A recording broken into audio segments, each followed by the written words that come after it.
Hi everybody and welcome to Tomcat Woodworking. Today I want to talk to you about tuning your table saw. Whether you've got a contractor's table saw or a professional table saw like this one in front of me, you're going to want to tune your table saw so that it gives you the safest and most accurate cuts possible. When I say tuning your table saw, I mean tuning the blade so that it's perfectly perpendicular with your miter slot. Your miter is going to be your constant. That's what you want to measure everything off of. You don't necessarily want to use your fence because your fence could be off a little bit. If you're working with a table saw that's not properly tuned, and let's say for example the back side of your blade is a little bit closer to your fence than the front side, what's going to happen is it's like your fence was kicked over and you're going to be running that wood into the blade and it's going to create a pinch point. And with the back side of the blade lifting up, it could lift that wood or it could cause you a kickback.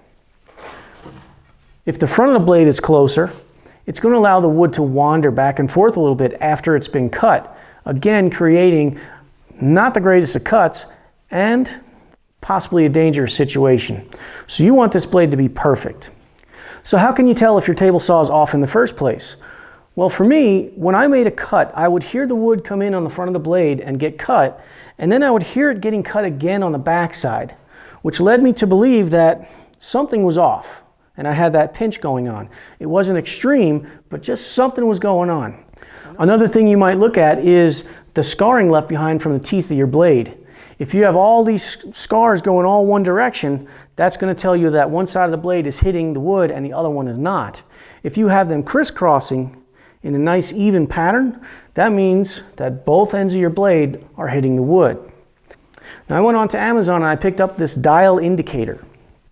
And it's a great way to tell if your saw is off a little bit, and they vary in price. This one was a cheap one at about $55. I think I've seen them all the way up to about $200.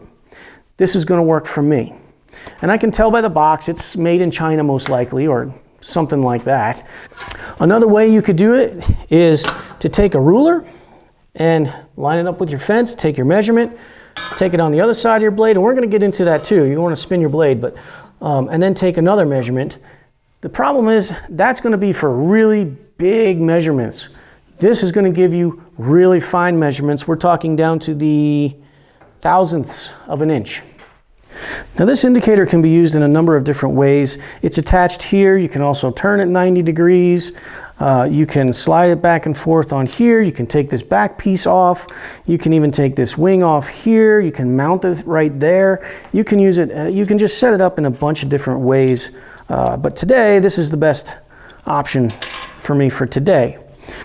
On the back side of the miter bar, you can see it's got these two little spring-loaded guide balls on it. And the way that works is you've got a 2.5 millimeter on this one, Allen screw in the front, and if I screw that in, you can see it moving forward and back. And so what I'm going to do is I'm going to set that. It's still a little bit too tight. Back it off a little bit, and there we go.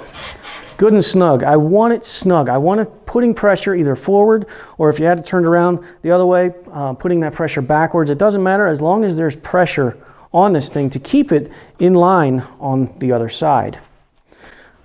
I'll move it over to the blade. Loosen this up a little bit.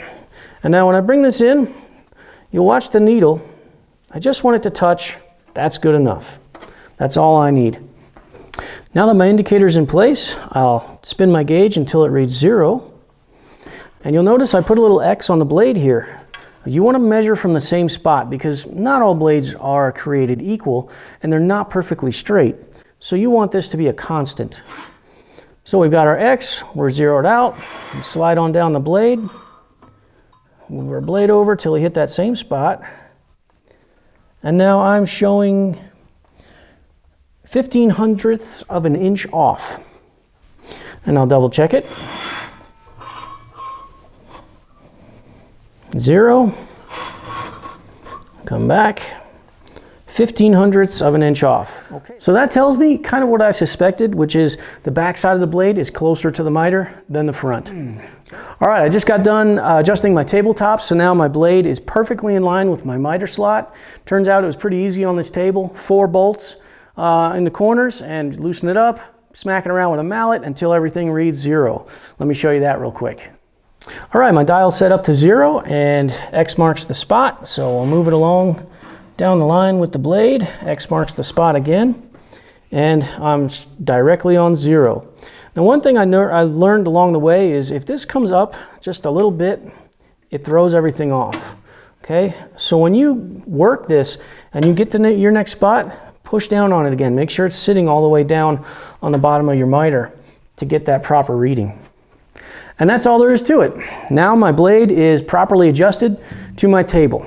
But keep in mind this, now that I've moved my table, the indicator on my fence is going to be off. So I'm going to have to make that adjustment. And have I checked my fence yet to see if that's square?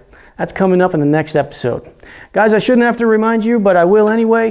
Never work with a tool that's plugged in. Always unplug it before you work. I hope you enjoyed this video from Tomcat Woodworking. I'll see you on the next episode. Happy woodworking.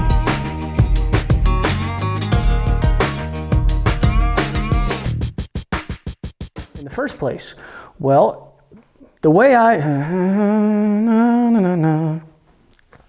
now if I suspect, so that tells me kind of what I suspected, which is the camera is sideways. Okay, that tells me that. That's all there is to it, to tuning your blade. So that's all there is to it. Now that you've, I'll see you on the next episode. Happy woodworking. No, the first one was the best. Run with it.